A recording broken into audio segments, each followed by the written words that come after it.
네, 이 시간 우리 함께 성경을 읽어주신 윤정선 집사님 가족을 위해서 기도하겠습니다.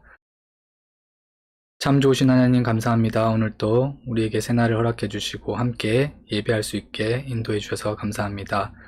특별히 우리 윤정선 집사님 가족 위에 하나님 함께 해주시고 날마다 하나님 말씀을 통해서 회복의 역사가 경험되어질 수 있기를 기도합니다. 성령 충만을 통해서 이 가족 안에 또 이 가족을 통해 이 이웃들이 하나님의 사랑을 경험하고 그 나라를 함께 살아갈 수 있는 일들이 계속되어질 수 있도록 하나님 인도해 주세요. 감사드리며 예수님 이름으로 기도합니다. 아멘.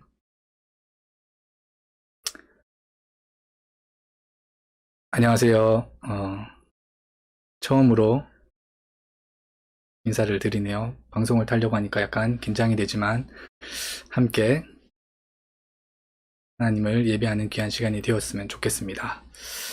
어느 교회 주보 광고에 이런 글이 있다고 합니다. 장로 5천만원, 안수집사 1,500만원, 직분을 받는 데 필요한 금액인데요. 소위 말하는 중직자가 되기 위해서 교회에 내야 하는 기부금이라고 합니다. 그 밑으로는 대출 서비스까지 친절하게 안내되어 있다고 하는데요. 왜 이렇게까지 직분을 받으려고 하는지 의문이 듭니다. 아마도 교회 안에도 보이지 않는 계급이 존재해서 그런 것 같습니다. 교회도 계급 공동체가 되어버린 것이지요. 우리가 살아가고 있는 이 사회도 계급 사회입니다. 보이는 계급, 보이지 않는 계급 속에서 더 나은, 더 높은 곳을 꿈꾸며 살아가는 많은 사람들이 있습니다. 그 가운데 돈이 굉장한 힘을 가지고 많은 이들이 돈의 노예처럼 살아가게 부추기게 하는데요. 예전에는 생일 선물로 돈을 주면 굉장히 성의가 없게 느껴졌었습니다. 아, 이 사람 뭐지? 나를 물어보고. 그런데 요즘에는 선물보다 현찰을 주면 그렇게 정성이 담겨 있는 것처럼 느껴지더라고요. 저만 쓰레기인가요? 여하튼 법적으로는 모두가 평등하다고 말하지만 실제는 그러지 못한 모습의 사회인 것 같습니다. 그런데 오늘 본문에 나오는 이 당시 사회에는 실제로 합법적인 노예 제도가 있었는데요. 노예들은 주인들의 의지에 따라서 자유롭게 사고 팔릴 수 있는 사회였습니다. 그래서 노예들은 주인의 마음에 들기 위해 최선을 다해야 했을 것입니다. 주인이 시키는 일이면 무엇이든 해야 했을 것이고 주인의 눈밖에 나지 않기 위해 늘 눈치를 보며 살았을 것입니다. 주인이 추구하는 부를 생산해내기 위해 기계처럼 일을 해내야 했을 것입니다. 아파도 참고 일해야 했을 것입니다. 왜냐하면 일을 못하면 팔릴 것이 분명하니까요. 주인을 위한 사회. 노예는 오로지 주인만을 위한 존재였을 것입니다. 왕이 신처럼 여겨지던 사회, 주인이 절대 권력을 가지고 있던 시대, 오로지 주인만을 위한 노예들이 살던 시대, 그 시대 가운데 전혀 새로운 모습의 주인이 등장합니다. 예수. 늘 하나님 나라를 이야기하던 이 예수라는 주인은 따르던 제자들이 있었는데 그들은 노예가 아니었지만 그를 주라 부르며 모든 것을 버려두고 그를 쫓았습니다. 정말 이상한 일이었습니다. 그 중에 욕은 많이 먹었지만 죄인이라고 손가락을 받았지만 그래도 경제적으로 꽤 괜찮았던 세리들 중 몇 명도 그를 따랐습니다. 신기한 일이었죠. 그런데 특이한 점은 이 예수라는 주인은 여느 다른 주인과는 달랐습니다. 사랑이 많으셨고 많아도 너무 많아서 때로는 제자들이 이해되지 않는 행동을 하실 때도 많았습니다. 제자들이 먹을 것을 사러 동네에 잠깐 들어간 사이 사마리아 여인과 이야기를 나눈다든지 죄인들의 집에 가서 식사를 함께 하신다든지 하지만 그런 것은 전혀 중요하지 않았습니다. 왜냐하면 그분은 아주 큰 능력을 많이 가지고 계셨기 때문입니다. 먼저는 물을 포도주로 바뀌게 하는 놀라운 능력을 가지고 계셨습니다. 여러분 믿기지 않으시겠지만 실제로 한 혼인잔치에서 그런 일이 있었습니다. 물에 대고 기도하시더니 물이 포도주로 변했습니다. 한두 병 만드신 게 아닙니다. 물 항아리 6개. 혹자는 하나당 30갤런이 들어간다고 하던데 6개면 180갤런입니다. 그리고 그저 그런 포도주가 아니라 주인이 극찬한 맛있고 훌륭한 포도주였습니다. 이제 포도주를 돈 주고 사 마실 필요가 전혀 없습니다. 그분과 함께라면 물만 있으면 언제나 포도주 타임입니다. 그리고 또 그분은 눈먼 장님의 눈도 보이게 하실 수 있는 능력도 있으셨습니다. 정말 믿기지 않으시겠지만 절대 짜고 치는 고스톱이 아니었습니다. 실제로 눈먼 사람이 그분이 흙에 침을 탁 뱉어 쓱쓱 해서 눈에 쓱쓱 한 뒤에 실로암 물에 가서 씻으라고 했는데 거짓말처럼 눈이 뜨여지고 볼 수 있게 되었습니다. 실로암 물이 좋아서 고쳐진 거 아닌가 생각하실 수도 있으신데 아닙니다. 왜냐하면 한 번은 그냥 눈에다가 직접 바로 침을 태 뱉으시고 기도하셨는데 눈이 보였습니다. 아마도 그분의 침에 능력이 있으신 것 같습니다. 그리고 이게 다가 아닙니다. 이분의 능력이 얼마나 대단하신지 귀신들도 벌벌 떤다고 들었습니다. 그리고 이분의 말 한마디에 귀신이 도망한 일이 있다고 들었습니다. 귀신도 함부로 못하시는 분이시죠. 귀신뿐만이 아닙니다. 자연도 이분의 말에 순종한다고 들었습니다. 심하게 치던 풍랑도 이분의 말 한마디에 잠잠하게 했다고 들었습니다. 그리고 또 한 번은 길을 가고 있는데 갑자기 누가 내 옷을 만졌느냐 그러시길래 알고 봤더니 12년 동안 혈루증을 앓고 있던 여인이 있었는데 이분의 옷깃을 만지자마자 그 병이 감쪽같이 나았습니다. 그리고 더 놀라운 것은 이분은 죽은 회당장의 딸도 살리셨습니다. 죽은 회당장의 딸을 보고 갑자기 자고 있다 그러시길래 모두들 이분이 정신을 놓으셨나 하고 비웃고 있는데 정말이지 죽었던 그 딸이 잠에서 깨어난 것처럼 살아났습니다. 그리고 이 사람뿐만 아니라 죽은 사람을 여럿 더 살리셨습니다. 도대체 이분보다 더 위대한 사람이 어디에 있겠습니까? 아차, 그리고 하나 빼먹을 뻔한 게 있는데 이 외에도 수많은 능력이 있으시지만 제가 개인적으로 가장 대단하다고 느꼈던 것은 바로 이분은 먼 거리에 있는 사람을 보지도 않고 고칠 수 있는 능력이 있으십니다.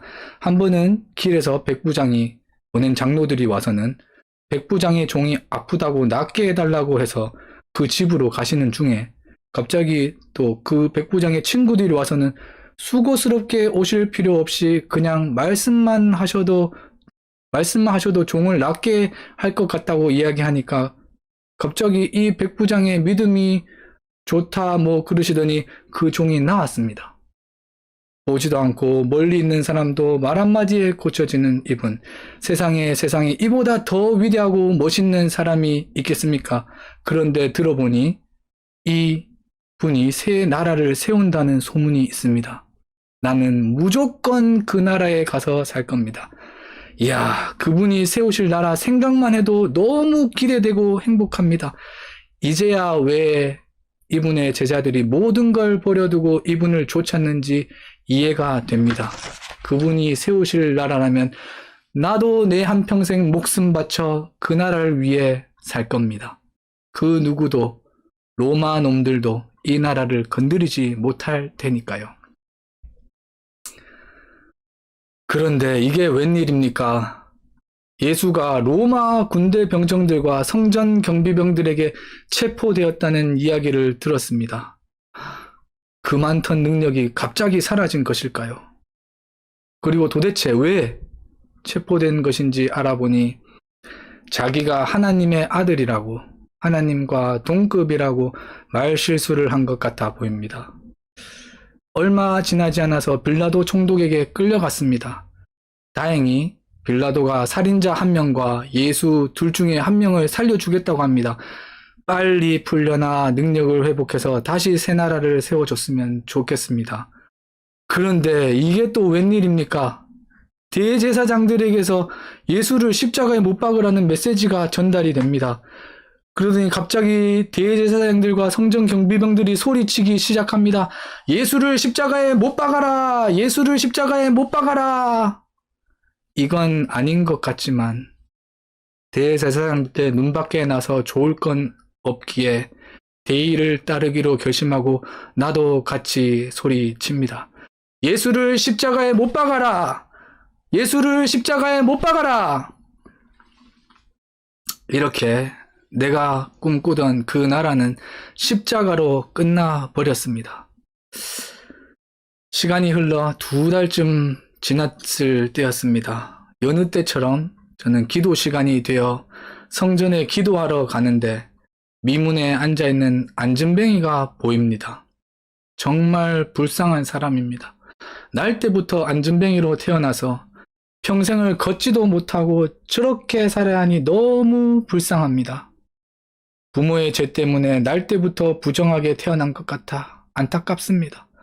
그래서 구걸하는 이 사람을 보면 나의 이 선한 신앙심이, 거룩함이 그냥 지나치게 두지 않습니다. 나도 먹고 살기 어렵지만 그래도 매일 3번 성전에 나와 기도하고 매주 금식하며 율법을 절대 어기지 않으며 살고 있는 꽤 훌륭한 유대인이기 때문에 나의 이 경건이 이 불쌍한 사람을 그냥 지나치게 두지 않습니다. 내 주머니를 털어 그에게 줍니다. 눈가에 눈물이 맺힙니다. 난 정말이지 꽤 괜찮은 유대인인 것 같아 감정이 북받쳐 오르지만 겨우 참아냅니다. 옆을 보니 옆 동네 안목사 아니고 안씨 유대인이 지나갑니다. 저 유대인은 말이 유대인이지 정말 유대인이라고 하기 창피합니다. 기도 시간을 빼먹기가 일쑤고 저 불쌍한 안전뱅이에게 적선 한번 하는 것을 본 적이 없습니다. 그러면서 회당에서는 높은 자리에 앉기를 좋아하고 장터에서 인사받기나 좋아하는 정말 저런 놈도 하나님께서 사랑하셔서 메시아를 보내주시려나 걱정입니다. 여하튼 나는 오늘도 제일 먼저 크게 뜨겁게 기도하고 성전을 나옵니다. 그런데 재밌는 광경을 목격합니다.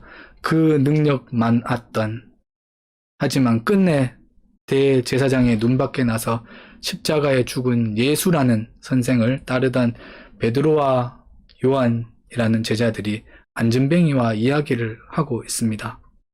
생전 적선 한번 안 하던 놈들인데 무슨 일인가 해서 가까이 가서 보았습니다. 그런데 이게 무슨 일입니까? 그들의 말 한마디에 안전뱅이가 갑자기 일어나 걷기 시작합니다. 눈을 씻고 봐도 날 때부터 안전뱅이였던 그놈이 뛰고 춤추고 난리가 났습니다. 그런데 더 큰일입니다. 저놈은 날 때부터 안전뱅이여서 부정하기 때문에 성전에 들어가면 안 되는데 저들과 함께 성전에 들어갑니다. 이걸 어찌하나요? 얼른 대제사장에게 신고하러 가야겠습니다. 아차, 하지만 그 전에 도대체 이 일이 어떻게 된 일인지 궁금해서 견딜 수가 없어 일단 신고는 나중에 하기로 하고 그들을 쫓아가 봅니다. 그들이 솔로몬 행각에 다다랐을 때 많은 사람들이 모여들었습니다. 아마 저들도 안전뱅이가 난리치는 것을 보았나 봅니다. 정말 궁금해서 미칠 지경입니다. 도대체 어떻게 저 안전뱅이가 낫게 된 것일까요? 예수의 능력이 이 제자들에게 전수된 것일까요? 함께 모여 기도하다가 성령인가 받았다고 그러던데 그게 능력을 준 것일까요? 용기를 내어 막 물어보려고 하는데 갑자기 베드로라는 놈이 먼저 이야기를 시작합니다. 요렇게 얘기하면은 베드로, 요렇게 얘기하면은 유대인으로 하겠습니다. 이스라엘 동포 여러분, 어찌하여 이 일을 이상하게 여깁니까? 또 어찌하여 여러분은 우리가 우리의 능력이나 경건으로 이 사람을 걷게 한기나 한 것처럼 우리를 바라봅니까?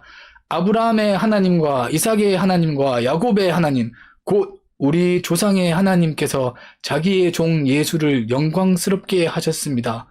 여러분은 일찍이 그를 넘겨주었고 빌라도가 놓아주기로 작정하였을 때에도 여러분은 빌라도 앞에서 그것을 거부하였습니다. 여러분은 그 거룩하고 의로우신 분을 거절하고 살인자를 놓아달라고 청하였습니다. 그래서 여러분은 생명의 근원이 되시는 주님을 죽였습니다. 그것은 대제사장이 하도 난리를 치니까 어쩔 수 없이 그랬던 것인데 저놈들 뒤끝이 있네. 그러나 하나님께서는 그를 죽은 사람들 가운데서 살리셨습니다. 우리는 이 일의 증인입니다. 또 그놈의 부활 타령인가? 그런데 바로 이 예수의 이름이 여러분이 지금 보고 있고 잘 알고 있는 이 사람을 낫게 하였으니 이것은 그의 이름을 믿는 믿음을 힘입어서 된 것입니다. 예수로 말미암은 그 믿음이 이 사람을 여러분 앞에서 이렇게 완전히 성하게 한 것입니다. 뭐라카노? 그런데 동포 여러분, 여러분은 여러분의 지도자들과 마찬가지로 무지해서 그렇게 행동했다는 것을 나는 알고 있습니다. 누가 누구 보고 무지하다고 하노, 이 어부나 불행이가. 그러나 하나님께서는 이 모든 예언자의 입을 빌어서 그리스도가 고난을 받아야만 한다고 미리 선포하신 것을 이와 같이 이루셨습니다. 그러므로 여러분은 회개하고 돌아와서 죄 씻음을 받으십시오. 나는 의인인데, 저 안씨 유대인 보고 말하나 보네. 그러면 주님께로부터 편히 쉴 때가 올 것이며 주님께서는 여러분을 위해서 미리 정하신 그리스도이신 예수를 보내실 것입니다. 이미 왔다가 죽은 사람을 또 보낸다고? 이 예수는 영원 전부터 하나님이 자기의 거룩한 예언자들의 입을 빌어서 말씀하신 대로 만물을 회복하실 때까지 마땅히 하늘에 계실 것입니다. 모세는 말하기를 주 하나님께서 나를 세우신 것 같이 너희를 위하여 너희 동족 가운데서 한 예언자를 세워주실 것이다. 그가 너희에게 하는 말은 무엇이든지 다 들어라. 누구든지 그 예언자의 말을 듣지 않는 사람은 백성 가운데서 말하여 없어질 것이다 하였습니다. 그리고 사무엘을 비롯하여 그 뒤를 이어서 예언한 모든 예언자도 다 이날에 있을 일을 알려주었습니다. 여러분은 예언자들의 자손이며 하나님께서 여러분의 조상들과 맺은 언약의 자손입니다. 그건 맞는 말이지. 하나님께서 아브라함에게 너희 자손으로 말미암아 땅 위의 모든 족속이 복을 받을 것이다 하고 말씀하셨습니다. 하나님께서 여러분 한 사람 한 사람을 악에서 돌아서게 하셔서 여러분에게 복을 내려주시려고 먼저 자기의 종을 일으켜 세우시고 그를 여러분에게 보내셨습니다. 이야기가 그리 와닿진 않지만 방언을 하고 안전뱅이를 일으키는 능력은 돈을 주고서라도 사고 싶은 마음이 있기 때문에 사람들이 다 가고 난 뒤에 살짝 불러내 돈을 주고 성령인과 능력을 받을 수 있게 기도를 받으면 좋을 것 같습니다. 여러분 이제 접니다. 경건의 능력으로 의로워질 수 있다고 굳게 믿고 있던 사람들에게 베드로와 요한은 담대하게 이야기합니다. 안 된다고. 죄사함의 복은 보지 못하고 높아지려는 것에만 마음이 있어 드러나는 능력에만 눈이 가 있는 사람들에게 회개하라고 말합니다. 하나님의 아들을 죽인 죄. 그리고는 죄사함의 복을 통해 회복을 경험하라고 선포합니다. 여러분, 하나님의 나라가 무엇인지, 죄사함이 무엇인지, 회복이 무엇인지, 부활이 우리에게 어떤 의미가 있는 것인지, 삶으로, 죽음으로, 부활로 우리에게 이 복된 소식이 무엇인지 전해진 이 귀한 소식이 한낱 헛소리로 여겨지는 사람들에게 우리는 어떻게 이것을 이야기할 수 있을까요?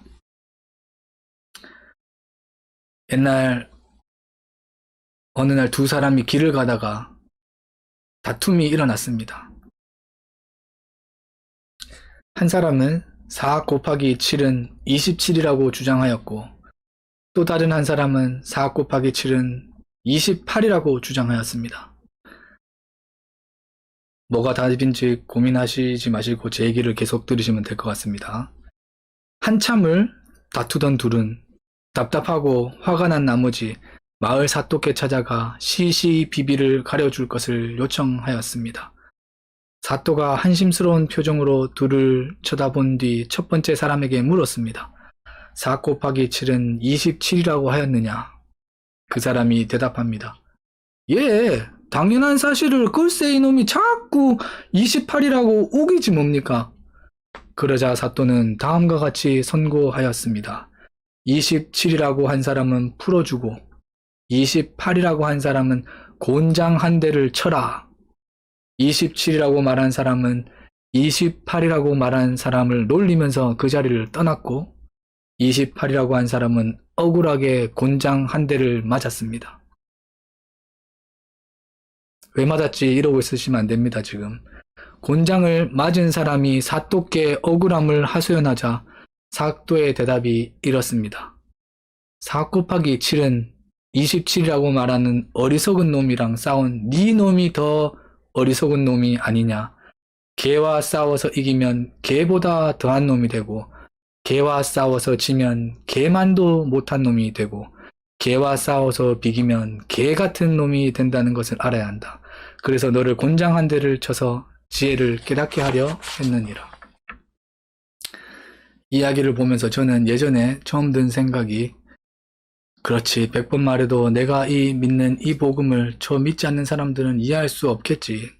개보다 더한 놈이 돼도 안 되고 개보다 못한 놈이 돼도 안 되고 개 같은 놈이 되어도 안 되니 그냥 나는 내 할 바를 하고 나머지는 하나님께 맡기고 싸우지 말고 지혜롭게 잘 피해야지 했습니다. 그런데 이번에 설교주를 준비를 하면서 이 이야기가 다시 생각이 났는데 두 가지 다른 생각이 들었습니다. 첫째는 4 곱하기 7은 28. 이 복음이라고 했을 때 복음을 알고 믿고 있지만 27이라고 생각하는 사람들, 복음을 믿지 않는 사람들과 전혀 다르지 않은 마음과 시선을 가지고 있는 불쌍한 나를 향한 안타까움. 둘째는 4 곱하기 7은 27이라고 여전히 굳게 믿고 있는 사람을 향한 복음을 알지 못하는 사람을 향한 안타까움이었습니다.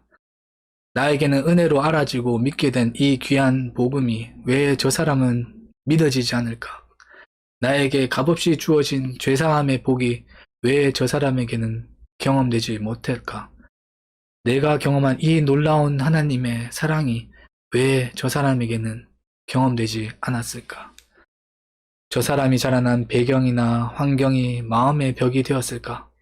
내가 믿는 대로 살아내지 못하고 저들과 같은 마음과 시선을 가지고 있는 내 위선적인 모습이 벽이 되었을까? 나는 이제 어떻게 하나님 나라를 살아내고 저들에게 죄사함의 복에 대해 이야기할 수 있을까? 나는 어떻게 저 사람과 죄사함의 복을 통해 화해할 수 있을까? 관계가 회복되어질 수 있을까? 만물이 회복되어진다고 말씀에서는 얘기했는데 나는 과연 할 수 있을까? 베드로와 요한이 성령 충만을 경험하고 복음에 대해 이야기하면서 거기에 대치하고 있는 많은 유대인들을 보면서 어떤 마음이 들었을까요? 생각해 보았습니다. 선민사상을 가지고 온갖 잘난 척, 똑똑한 척 다 하면서 겉으로 보이는 경건과 거룩함과 세상의 높은 주의를 꼭 붙들고 있는 사람들. 결국 그것 때문에 메시아를 십자가에 죽이기까지 한 그 사람들이 이제는 부활하신 예수님을 부인하고 그분을 전하는 자신들에 대한 적대적인 태도를 대했을 때 어땠을까요? 저 같으면 회개하라고 말 안 했을 것 같기도 합니다. 첫째는 죽어 마땅한 놈들이기에 이 비밀을 모르고 죽기를 바랬을 것 같기도 하고요. 둘째는 회개하라고 했다가 나도 괜히 잡혀가서 십자가로 끝날 수도 있기 때문입니다. 예수님을 부인했던 제자, 도망쳤던 제자, 하지만 성령 충만을 경험하고 난 이들의 모습은 달랐습니다. 죄사함의 복을 깨달은 그들은 그래서 하나님과의 깨어진 관계의 회복을 경험했던 그들은 하나님의 이 땅을 향한 마음을 가지게 되었고 그 마음의 눈을 통해 모든 것을 볼 수 있게 되었던 것 같습니다. 베드로와 요한은 예수의 십자가가 끝이 아니라 하나님 나라의 새로운 시작이었듯이 그들의 십자가가 누군가에게는 하나님 나라의 새로운 시작일 수 있다고 믿었던 것 같습니다. 모든 능력을 잃어버리고 힘없이 십자가에 죽으신 것처럼 보이는 예수 그리스도. 하지만 죽은 자 가운데서 다시 살아나신 예수 그리스도. 이 그리스도의 이름이 곧 능력입니다. 우리는 모두 우리를 위해 메시아로 오신 예수를 죽이는 일에 동참했습니다. 우리는 이 죄를 씻어버릴 아무 능력이 없습니다. 하지만 부활을 통해, 믿음을 통해 예수님은 우리가 죄사함을 받고 다시 살 수 있다는 소망을 주셨습니다. 우리는 이제 회개하고 돌아와 죄 씻음을 받고 하나님이 주시는 참 복을 누릴 수가 있게 되었습니다. 그것이 무엇입니까? 회복입니다. 하나님과의 관계가 회복되어지고 또한 그것을 통해 우리 안의 관계가 회복되어지고. 여러분, 예수님께서는 살아나셨고 지금도 살아계셔서 우리를 통해 일하고 계십니다. 저는 아직까지는 안전뱅이를 일으켜 본 적은 없습니다. 앞으로도 그런 일을 할 수 있을 것 같지는 않지만 우리는 예수님의 이름으로 어떠한 일을 할 수 있을지 아무도 알지 못합니다. 저는 아마 큰 일을 못할 것 같기도 합니다. 왜냐하면 저는 생긴 것 말고는 그닥 타고난 능력이 없습니다. 기껏해야 유스 아이들하고 탁구 쳐서 이길 수 있는 정도의 능력이지요. 하지만 베드로와 요한을 통해 일하셨던 하나님은 지금도 살아계셔서 그분의 이름으로 많은 일을 하고 계십니다. 또다시 일과 능력에 관해 이야기하려고 하는 것은 아닙니다. 이것보다 더 중요하다고 생각되는 것이 있습니다. 바로 내 마음의 주인이 누구인가 하는 것이죠. 내 마음에, 내 마음에 내 이름이 새겨져 있는지, 아니면 우리를 위해 모든 능력과 권세와 영광을 뒤로 하시고 마땅히 십자가를 지신 예수의 이름이 있는지요. 나는 지금 누구의 마음과 누구의 눈으로 한 영혼을 바라보고 있는지요. 내가 죄사함의 복을 통해 거듭났다면, 나의 이기심으로 인해 깨어진 하나님과의 관계가 회복되었다면 내 마음에는 예수의 이름이 있어야 됩니다. 다들 아시겠지만 저는 꽤 괜찮은 사람입니다. 외적으로 보여지는 것뿐만 아니라 속이 굉장히 더 아름다운 사람입니다. 어려운 사람을 보면 도와주고 싶은 마음이 넘쳐 흐릅니다. 그 유대인들처럼요. 불쌍한 사람을 보면 눈물을 참기가 어렵습니다. 그리고 저의 이 선함은 감정에서 멈추지 않습니다. 저는 차에 작은 지폐들을 많이 가지고 다닙니다. 운전하며 다니다가 도움이 필요한 홈리스 분들에게 기회가 될 때마다 드리기 위해서지요. 그런데 저는 알았습니다. 저는 장님이었습니다. 진정 그 사람에게 필요한 복이 무엇인지 보지 못하는 장님이었습니다. 그저 몇 불 주고 스스로 선하다고 만족해하는 죄인이었습니다. 지금도 여전히 그래도 내가 제일 쓰레기는 아니지라고 생각하는 죄인입니다. 그리고 여전히 그분들에게 죄사함의 복이 얼마나 큰 능력이고 비밀인지 알려줄 용기가 없는 겁쟁이이자 하나님의 마음으로 내 가족을, 이웃을 바라보지 못하는 장님입니다. 거듭났다고 믿고 있지만 여전히 내 마음에는 예수라는 이름 대신 내 이름이 쓰여져 있습니다. 이 세상이 불쌍하다고 바라보는 사람들은 불쌍해 보이는데, 하나님의 나라에서 불쌍하다고 바라보는 사람들은 불쌍해 보이는 마음이 안 드는 것을 넘어 때로는 부러워하기도 합니다. 그들이 이 세상이 부러워하는 것을 가지고 있을 때는요. 여러분, 제 마음에 예수의 이름이 새겨지기를 위해 기도해 주십시오. 제가 눈 뜰 수 있게 함께 기도해 주십시오. 혹시 저와 같은 분이 계시다면 저도 함께 기도하겠습니다. 여러분, 더 나은 곳으로 오르려고만 애쓰지 마시고 우리 함께 예수님의 이름으로 내 눈이 띄어지기를, 우리의 눈이 띄어지기를, 우리의 마음의 안진뱅이가 일어서 걷기를 기도해 봅니다. 그래서 이제 걷게 되었으니 또 더 높은 곳으로 올라가는데 힘쓰지 마시고 옆에 앉아있는 이웃을 돌아보고 그들을 사랑하고 이해하고 그리고 화해하고 그들과 함께 하나님을 예배하는데 힘쓸 수 있기를 기도해 봅니다. 죄사함을 통한 그 복이, 회복이 매일매일 경험되기를 기도해 봅니다. 팬데믹이라는 특수한 상황 때문에 우리가 함께 만나지 못하고 있지만 다시 만나 사랑의 수고를 나누고 구원의 기쁨을 나누는 그날까지 각자 보내신 그곳에서 한 마음으로 매일매일 이 안진뱅이가 걷게 되었을 때 성전에 들어가서 걷고 뛰며 찬양했던 것처럼 마음껏 하나님을 찬양하고 노래하며 예배할 수 있기를 기도합니다. 오늘 우리 함께 나눈 이 말씀을 가지고 우리 가족 안에서 함께 나눌 수 있는 시간을 지금 잠깐 가지도록 하겠습니다.